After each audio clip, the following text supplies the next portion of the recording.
Hello guys, welcome to Bharat channel. So today we are going to discuss important questions from reproduction which are mainly of 5 marks. So let's get started to discuss important question. So our first question is write two point of difference between asexual and sexual mode of reproduction. Describe why variation are observed when offspring formed by sexual reproduction. इस question का मतलब क्या है कि sexual asexual और sexual reproduction के बीच में difference लिखिए और ये बताइए कि सेक्सुअल रिप्रोडक्शन जब होती है तो उसमें वेरिएशन क्यों कॉज होती है। सबसे पहले हम लिखते हैं सेक्सुअल मोड ऑफ रिप्रोडक्शन में one parent is involved in this, two parent are involved. इसमें लिखते हैं एसेक्सुअल मोड ऑफ रिप्रोडक्शन में time is not required, time जो है रिक्वायर्ड है। थर्ड पॉइंट इसका आ जाएगा जी, ये जो प्रोसेस है कॉम्प्लेक्स नहीं है, ये जो प्रोसेस है कॉम्प्लेक्स नहीं है, ये जो प्रोसेस है ये कॉम्प्लेक्स है। ठीक है, इसका क्या लिखते हैं बाइनरी फिजन, और क्या लिख सकते हो आप बर्डिंग लिख सकते हो, रीजनरेशन लिख सकते हो, फेर्मेंटेशन उसमें नॉर्मली लिखते हैं सेक्सुअल रिप्रोडक्शन इन ह्यूमंस। और इसका एक पॉइंट और है, आप लिख सकते हो कि इसमें क्या होता है कि फर्टिलाइजेशन बिल्कुल नहीं होती, जाइगोट फॉर्मेशन भी नहीं होती। इसमें जाइगोट फॉर्मेशन भी होती है और फर्टिलाइजेशन भी मिलती होती है। इसमें ये भी पॉइंट लिख सकते हो कि मियोसिस इसमें नहीं होती। मियोसिस क्या है, क्रोमोसोम का हाफ करना, इसमें मियोसिस भी प्रोसेस जो है वो भी होती है। क्योंकि हमने ज्यादा पॉइंट इसलिए लिखनी क्योंकि 5 मार्क्स का इंपॉर्टेंट क्वेश्चन है। इसके साथ में एक क्वेश्चन है कि सेक्सुअल रिप्रोडक्शन में मेनली वेरिएशन क्यों कॉज होती है। सेक्सुअल रिप्रोडक्शन में वेरिएशन क्या है, चेंजेस, ठीक है, जो कि 1 जनरेशन टू सेकंड जनरेशन में होते हैं। अनदर जनरेशन में क्यों होते हैं, क्योंकि इसमें क्या है mainly two parents are involved. फिर जो अगर 2 पेरेंट्स इन्वॉल्व है तो डीएनए भी दोनों पेरेंट्स के होंगे और दोनों पेरेंट के गैमीट होंगे। इसलिए हमें लिख देना है in sexual reproduction variation are common in each and every offspring because 2 parents are involved as they have 2 DNA, different protein will be made from the character as both character be mixed up and give rise to offspring by the formation of 2 gametes। ये लिख देना आपके number बन जाएंगे। तो next question की तरफ चलते हैं, वो भी हमारा डिफरेंस से रिलेटेड है। कुछ गैमीट और जाइगोट का डिफरेंस लिखने हैं, गैमीट और जाइगोट का। तो देख लेते हैं वो भी। गैमीट क्या है,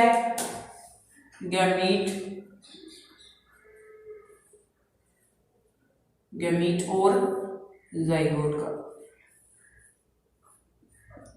इन दोनों का डिफरेंस काफी इंपॉर्टेंट है। ये भी ये क्या है, जब जर्म सेल जब फ्यूज कर रहे हैं तो गैमीट बन जाता है। अगर मेल जर्म सेल और फीमेल जर्म सेल फ्यूज कर रहे हैं तो गैमीट को फॉर्मेशन देते हैं।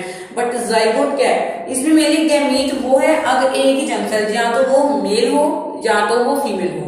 बट जाइगोट क्या है, fusion of male and female gamete is known as zygote. एक पॉइंट ये हो गया। इसमें क्या होता है कि ये जो गैमेट है ना अनफर्टिलाइज्ड एग्स होते हैं, बट जाइगोट जो है ये फर्टिलाइज्ड एग होता है। क्या होता है, फर्टिलाइज्ड एग होता है। इसमें करेक्टर एक ही पेरेंट्स के होते हैं, इसमें 2 पेरेंट्स के होते हैं। लिखना कैसे वो बता देता हूं। Gamete is either the male germ cell और फीमेल जर्म सेल, बट अगर आपने whereas zygote is the fusion of male and female gamete, it is known as zygote। इसमें क्या लिखना है, mainly gamete are mainly unfertilized cell, reproductive cell, zygote is a fertilized reproductive cell। It carries the character of only one parent, it carries the character of both the parent as male gamete and female gamete fuses। ये 3 point इसके हो गए, इतना बहुत है। आगे में ये लिख देना है कि अगर आपको ये लिखना है कि मियोसिस की प्रोसेस में बिल्कुल नहीं होती, क्योंकि इसमें 23 सबसे सिंपल है। ये लिखना है कि इसके एक ही पेरेंट्स के कैरेक्टर जो है, एक ही पेरेंट्स के क्रोमोसोम हाफ होकर जाते हैं हमारी ऑफस्प्रिंग में। और इसमें क्या होता है कि पेरेंट्स के क्रोमोसोम जो है दोनों पेरेंट्स के मिलके आते हैं। इसमें 46 क्रोमोसोम होते हैं और इसके मिले 23 क्रोमोसोम ही होते हैं। हमारे साथ में इसके क्वेश्चन है कि distinguish between gamete and zygote, ये तो हमने कर लिया। साथ में इसका क्वेश्चन है explain the role in sexual reproduction. Sexual reproduction में इसका क्या रोल अदा करता है ये गैमीट और जाइगोट। गैमीट और जाइगोट क्या करते हैं, सबसे पहले हमें सिंपली ये लिखने गैमीट का रोल क्या है, फीमेल गैमीट और मेल गैमीट फ्यूज होते हैं और जाइगोट को फॉर्म देते हैं, जाइगोट को राइज अप देते हैं, इसलिए यही इनका फंक्शन है कि सेक्सुअल रिप्रोडक्शन में मेन हेल्प करते हैं। नेक्स्ट है आपको ये रीजनिंग वाला क्वेश्चन है, काफी इंपॉर्टेंट है, आपको 4 मार्क्स में आएगा, अगर आया तो वैल्यू बेस्ड क्वेश्चन आंसर है।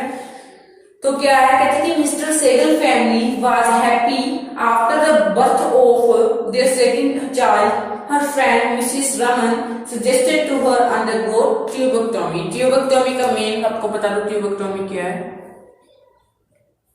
ट्यूबेक्टोमी मेनली फीमेल्स में होती है। जब हमने फेलोपियन ट्यूब को ब्लॉकेज करना होता है, फेलोपियन ट्यूब को ब्लॉक कर दिया, उस प्रोसेस को हम कहते हैं ट्यूबेक्टोमी। कहते हैं कि एक आंटी है और दूसरी आंटी को कह रही है कि तुम ना ट्यूबेक्टोमी करवा लो क्योंकि तुम्हारे 2 बच्चे हो गए हैं। फिर ये क्वेश्चन है कि वो क्यों कहती है। सबसे पहले आपका क्वेश्चन है what is tubectomy. Tubectomy is the surgery of the blockage of fallopian tube of the female so that mail and female gamete will not fuse. अगर फेलोपियन ट्यूब को ब्लॉक कर दिया तो फर्टिलाइजेशन नहीं होगी, अगर फर्टिलाइजेशन नहीं होगी तो क्या होगी, रिप्रोडक्शन बिल्कुल नहीं होगी और वो ऑफस्प्रिंग को जन्म देने के लिए नाकामयाब हो जाएंगे। साथ में इसका बी पार्ट है Why do you think Mrs. Raman gave us such a suggestion? Raman ने कहते हैं कि सजेशन क्यों दिया, ताकि उसने ट्यूबेक्टोमी का सजेशन इसलिए दिया क्योंकि small family is a happy family. क्योंकि वैल्यू बेस्ड क्वेश्चन आपको थोड़ा बनाकर लिखना है, small family is a happy family ये लिख देना है। और ये भी लिख सकते हो कि so that she can provide proper nutrient facilities to her to both the child that have been produced first.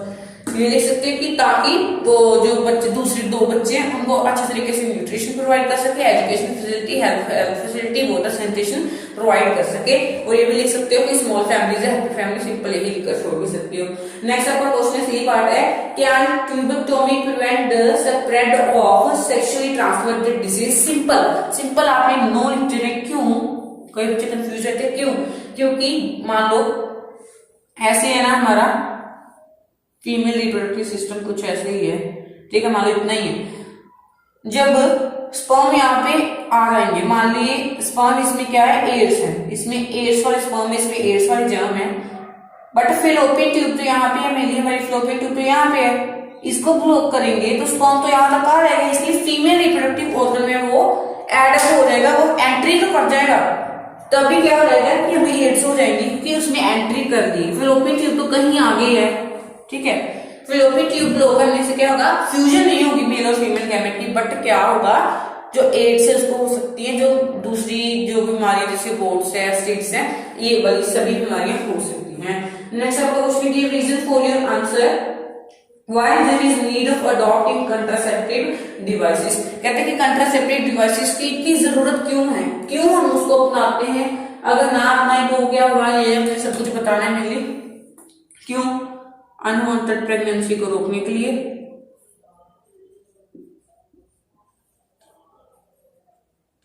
Unwanted pregnancy को रोकने के लिए, और प्रॉपर टाइम पीरियड लाने के लिए, प्रॉपर टाइम पीरियड लाने के लिए of both the offspring, proper time period. क्यों सजेस्ट किया, ताकि हम ये कॉन्ट्रासेप्टिव डिवाइसेस क्यों लेते हैं, क्यों, ताकि हमें प्रॉपर टाइम पीरियड मिल जाए, बच्चों के बीच में दोनों के गैप आ जाए, प्रॉपर गैप आ जाए, अनवांटेड प्रेगनेंसी से बच सके, और एक मेन पॉइंट ये भी आ सकता है कि सेक्सुअली ट्रांसमिटेड डिजीज से बचाने के लिए भी हम कॉन्ट्रासेप्टिव डिवाइसेस का भी यूज करते हैं। नेक्स्ट आपका गिव रीजन वाला क्वेश्चन है, इसमें आपको 4 गिव रीजन बताए गए हैं। तो एक गिव रीजन है blocking of vast difference prevent pregnancy. कहते हैं अगर हम वास्ट डिफरेंस को,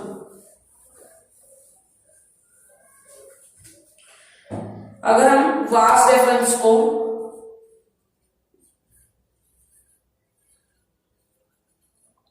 ब्लॉक कर दें तो कहते हैं कि प्रेगनेंसी होगी ही नहीं, रिप्रोडक्शन होगी ही नहीं, फर्टिलाइजेशन होगी ही नहीं। क्यों, ये रीजन बताना है। क्यों, क्योंकि अगर हम वास्ट डिफरेंस को ब्लॉक कर दे तो क्या होगा कि स्पर्म जो है वो नहीं जा पाएगा यूट्रस में से। मान लीजिए कि ये आपके टेस्टिस है, ठीक है,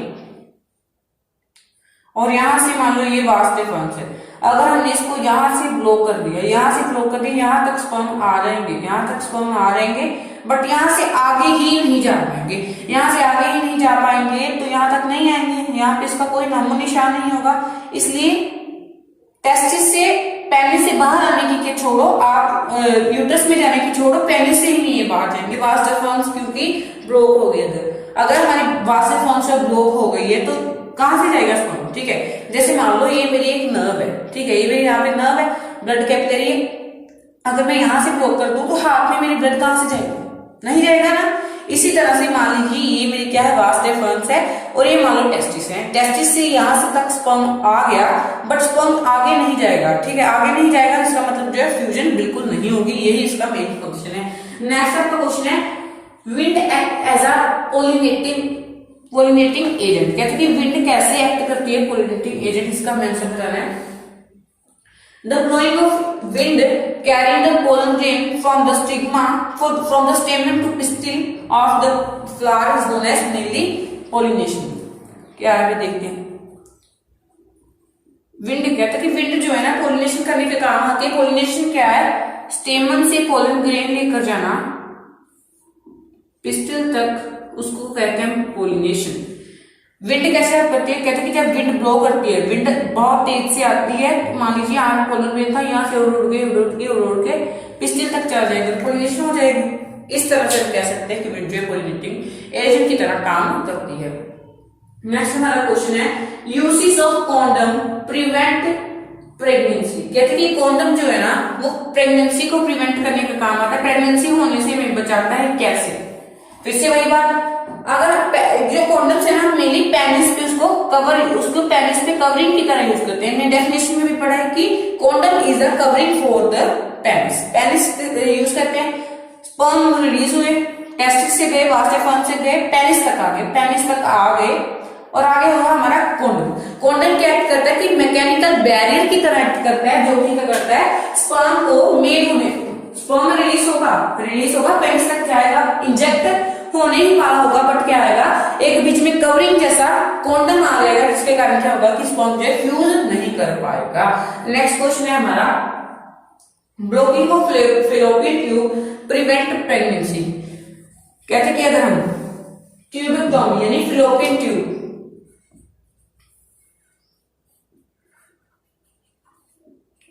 कहते हैं कि ट्यूबेक्टोमी यानी फैलोपियन ट्यूब को अगर हम ब्लॉक कर दे तो कहते हैं क्या होगा, प्रेगनेंसी प्रिवेंट हो जाएगी, प्रेगनेंसी होगी ही नहीं।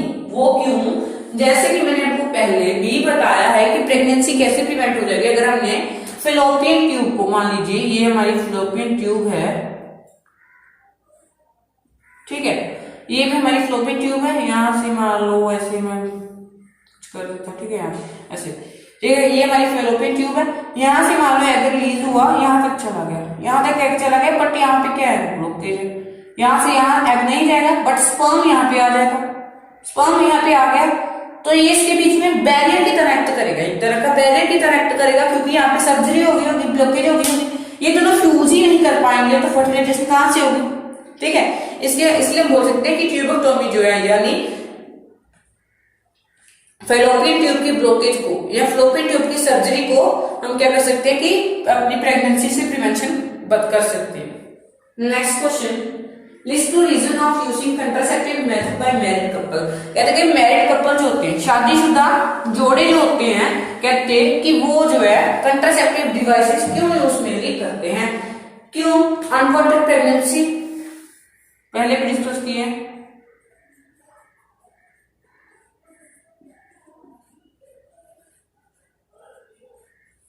टाइम पीरियड पाने के लिए,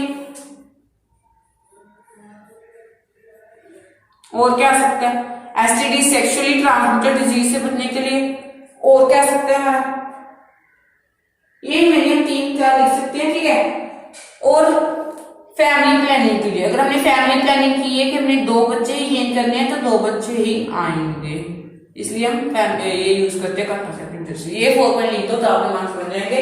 इसके साथ में आपका बी क्वेश्चन है, कहते हैं कि प्रॉपर सीक्वेंस बताइए कि कैसे जो है फैलोपियन ट्यूब से एग निकलता है, जाता है, प्लेसेंटा बनता है, क्या क्या होता है, कितने सेल्स में कैसे डिवाइड होता है, कैसे बेबी को न्यूट्रिशन मिलता है, कैसे जेस्टेशन पीरियड होता है, कैसे पार्चुरेशन होती है, सब कुछ बताइए। तो चलिए वो भी डिस्कस कर लेते हैं।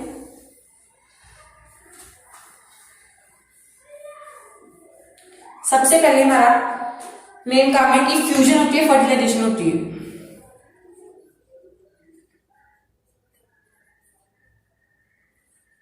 फर्टिलाइजेशन क्या है? Fusion of male and female gamete, male gamete plus female gamete give rise to zygote. ठीक है, ये हो गया हमारा फर्टिलाइजेशन, सबसे पहले स्टेप हमारा हो गया। फिर क्या होगा कि जब इसकी फ्यूजन हो गई तो एग के साथ इसकी फीमेल गैमीट क्या है, मेल गैमीट क्या है, स्पर्म, फीमेल गैमीट क्या है, एग। जब ये हो गई तो क्या होगा? इम्प्लांटेशन का प्रोसेस होगा। Implantation is the process of embedding the group of cell in the wall of uterus। Uterus की वॉल में जब ग्रुप ऑफ सेल या एम्ब्रियो जो है इम्बेड करता है यूट्रस की वॉल में, उसको हम कहते हैं इम्प्लांटेशन। इम्प्लांटेशन हो गई। आगे आ गया हमारा जेस्टेशन। जेस्टेशन पीरियड वो होता है क्योंकि प्रेगनेंसी का पीरियड होता है, यानी 9 मंथ 40 वीक्स 240 डे, 240 दिन 40 वीक और 9 मंथ। इन तीनों में से कोई भी बोल दो, उसको हम कहते हैं जेस्टेशन पीरियड। जेस्टेशन पीरियड वो होता है जब प्रेगनेंसी होती है, प्रेगनेंसी के पीरियड को हम जेस्टेशन पीरियड कहते हैं। ये हो गया हमारा कि प्लेसेंटा का फंक्शन डिस्कस करते हैं। प्लेसेंटा क्या है? मेनली प्लेसेंटा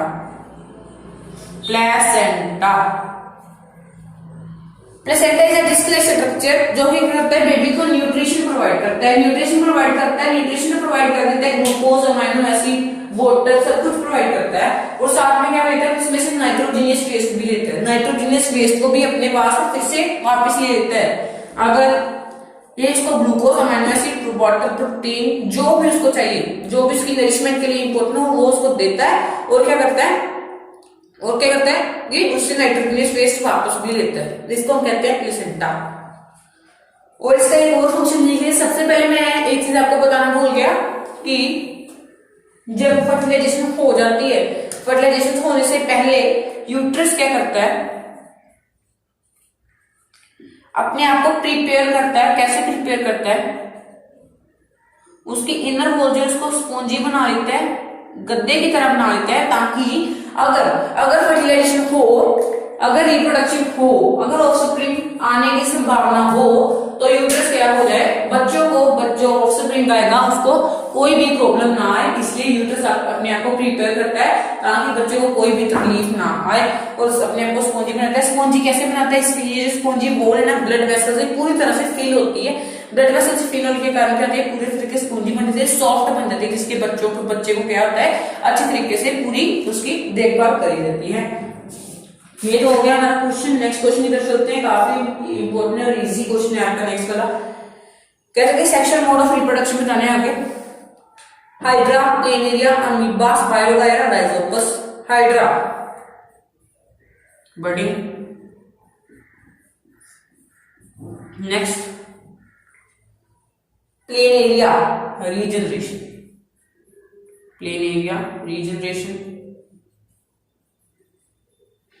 नेक्स्ट क्या है?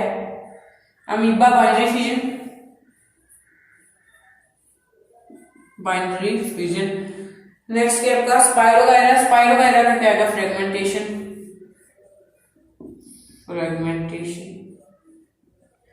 लास्ट है आपका राइजोपस क्या है? Spore formation.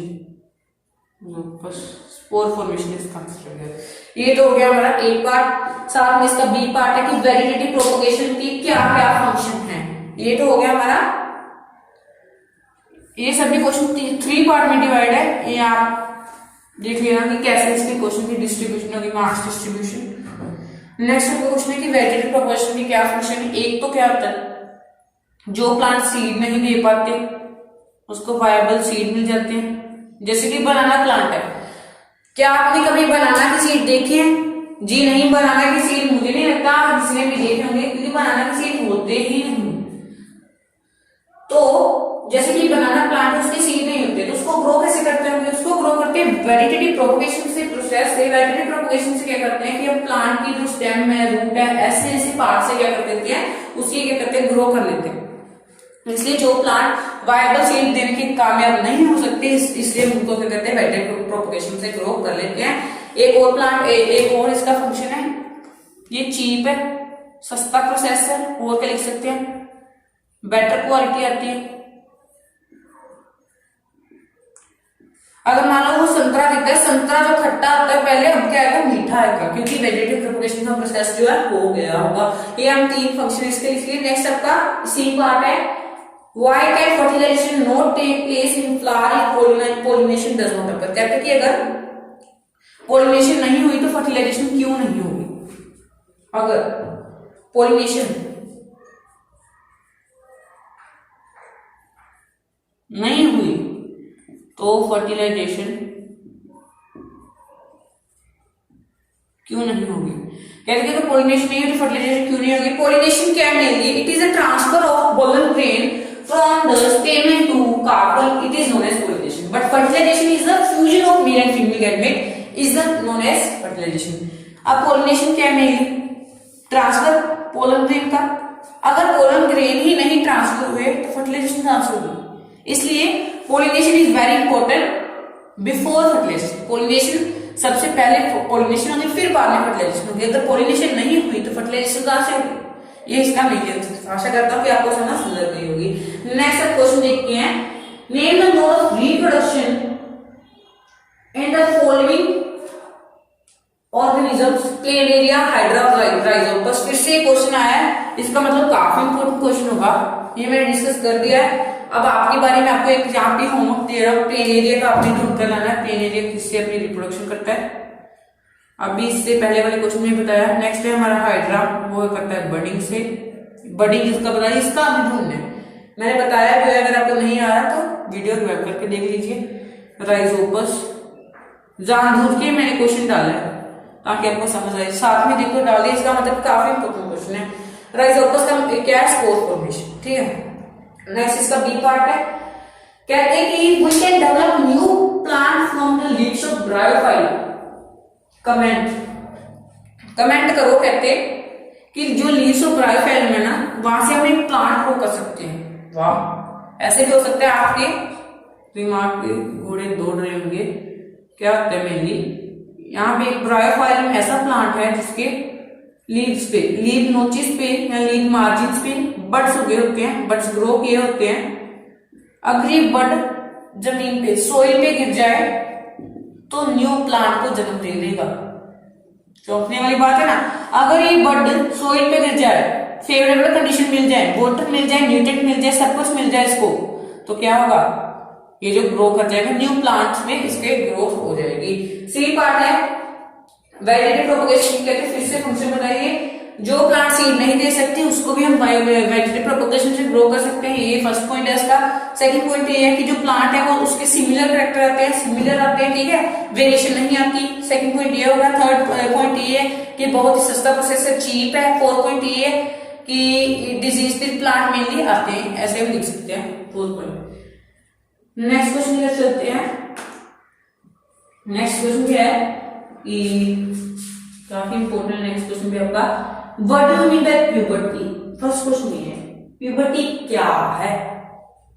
प्यूबर्टी क्या है वो देखते हैं।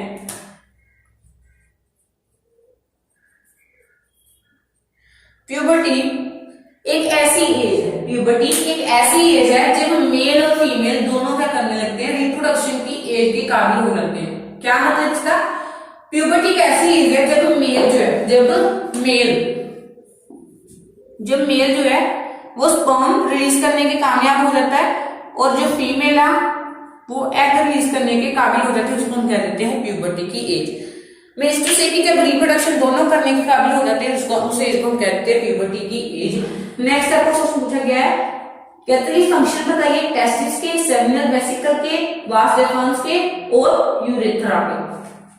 बी पार्ट है आपका। किस किस से पूछा है अभी बताता हूं, यहाँ पे लिख देता हूँ। टेस्टिस के, टेस्टिस का मेन फंक्शन क्या है, स्पर्म रिलीज करने का काम आता है।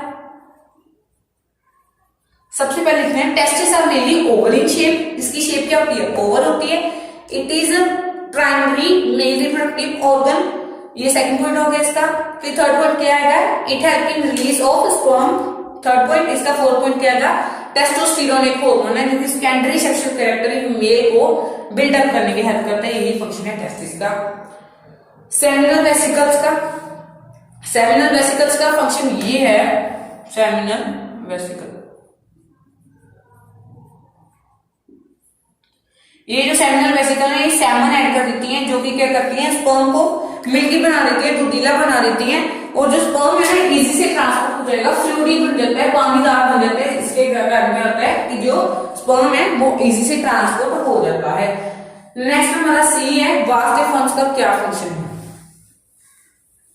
वास डिफरेंस का फंक्शन ये है कि कनेक्शन बनाकर रखती है, it is a connecting link between ureter and testis से जब स्पर्म रिलीज हो जाते हैं तो कनेक्शन बना रहता है। वास डिफरेंस क्या करती है, उसको पास आउट कर देती है यूरेटर को। नेक्स्ट है यूरेथ्रा, लास्ट में हमारा यूरेथ्रा क्या है, common passage for sperm and urine. Urethra का फंक्शन ये एक कॉमन पैसेज है। अभी यहाँ पे आपको डायग्राम ड्रॉ करके बताता हूँ। यहाँ से मान लीजिए ये आपका यूरेथ्रा है, it is a common passage, यहाँ से स्पर्म जाएगा और यहाँ से क्या जाएगा, यूरिन जाएगा, ठीक है। It is a common passage for sperm and urine. Next आपका क्वेश्चन है, कहते हैं कि कंट्रासेप्टिव डिवाइसेस के डिफरेंट मोड बताइए, और यही आपका मेन क्वेश्चन है कि कंट्रासेप्टिव डिवाइसेस बताइए, मेन रीजन उसके मोड बताइए। मैं आपको बता देता हूं, एक होते हैं मैकेनिकल बैरियर,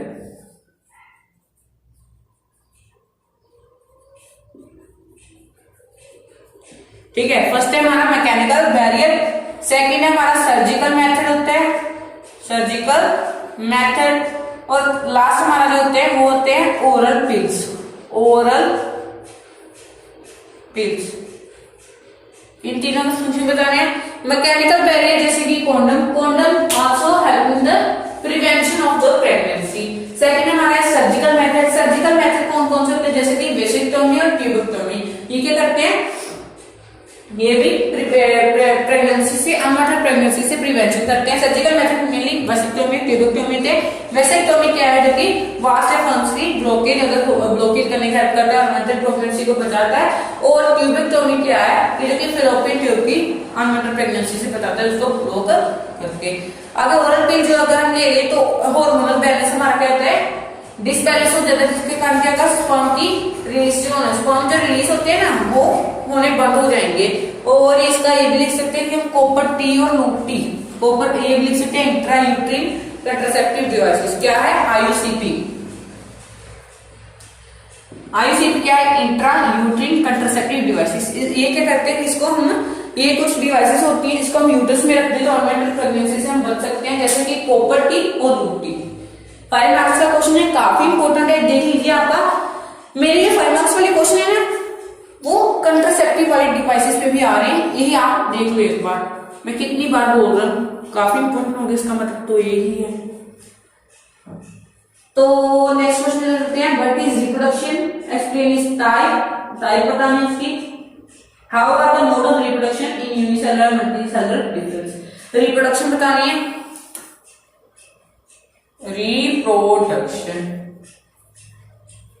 रिप्रोडक्शन क्या ऐसा प्रोसेस है इसमें क्या करते हैं, ऑफस्प्रिंग जो है वो पैदा होते हैं। Reproduction is a biological process by which existing organism produce new individual of the same species. ये रिप्रोडक्शन की डेफिनेशन है। और हम इसका टाइप्स जो है एसेक्सुअल और सेक्सुअल मोड ऑफ रिप्रोडक्शन, जो कि मैंने वीडियो की स्टार्टिंग में ही बताए हैं। अगर आपके वहां अभी तक नहीं देखी मैंने स्टार्टिंग वाली वीडियो तो इस तरीके से ध्यान से इसको देख लेना। इसी वीडियो की स्टार्टिंग में मैंने सेक्सुअल और एसेक्सुअल मोड ऑफ रिप्रोडक्शन का डिफरेंस में इसको पूरी तरीके से एक्सप्लेन कर दिया है। नेक्स्ट हमारा क्वेश्चन इसका बी पार्ट है, यूनिसेलुलर ऑर्गेनिज्म और मल्टीसेलुलर ऑर्गेनिज्म का डिफरेंस बताइए। तो वो भी डिस्कस कर रहे थे, काफी इंपॉर्टेंट है, यूनिसेलुलर ऑर्गेनिज्म और मल्टीसेलुलर ऑर्गेनिज्म का डिफरेंस, यूनिसेलुलर और multicellular,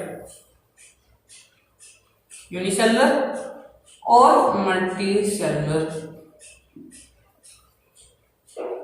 unicellular organism are those organism which have only one cell. जिन ऑर्गेनिज्म में अकेला एक ही सेल होता है उनको मेनली कहते हैं यूनिसेलुलर ऑर्गेनिज्म। और मल्टीसेलुलर ऑर्गेनिज्म ऐसे ऑर्गेनिज्म होते हैं जिनमें मोर देन वन सेल होते हैं, जिनमें मोर देन वन सेल उसको हम कहते हैं मल्टीसेलुलर, या इसको बोल सकते हैं मोर सेल्स। और जो यूनिसेलुलर ऑर्गेनिज्म में इसमें देखते हैं हम, यूनिसेलुलर में देखते हैं asexual mode of reproduction, but multicellular हम क्या देखते हैं, सेक्सुअल मोड ऑफ रिप्रोडक्शन। ये देख लेते हैं कि reproduction in unicellular organism is very not so complex, but reproduction in multicellular organism is very complex. इसके एग्जांपल दे सकते हैं, जैसे कि अमीबा की एग्जांपल, इस्मेनिया की एग्जांपल इसमें देख सकते हैं, ह्यूमंस की एग्जांपल, ठीक है, और हाइड्रा की इसमें देख सकते हैं मल्टीसेलुलर में। ये हमारा question complete.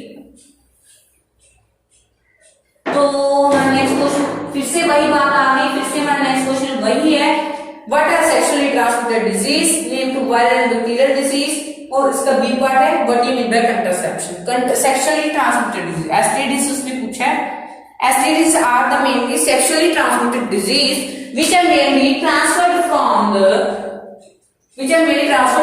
parents to the character of the offspring. It is mainly known as sexually transmitted disease. उसके हमने पूछा है कि बैक्टीरियल और वायरल डिजीज बताइए, बैक्टीरियल और वायरल, ये दोनों बताइए। वायरल क्या है, बोट्स, HIV, बैक्टीरियल क्या है, गोनोरिया, साइफिलिस, और साइफिलिस इसकी एग्जांपल आ जाएगी। और सामने बी पार्ट इसका ये कंट्रासेप्शन क्या है, contraception is a technique which is used to prevent unwanted pregnancy, it is known as contraception. और इसके आगे हमें मेथड्स बताने हैं जो कि मैंने आपको पहले भी करवा दिए हैं। So that's all about today's video. If you like our video, please hit the like button, subscribe button, share our video to your friends so can they get benefited. Thank you.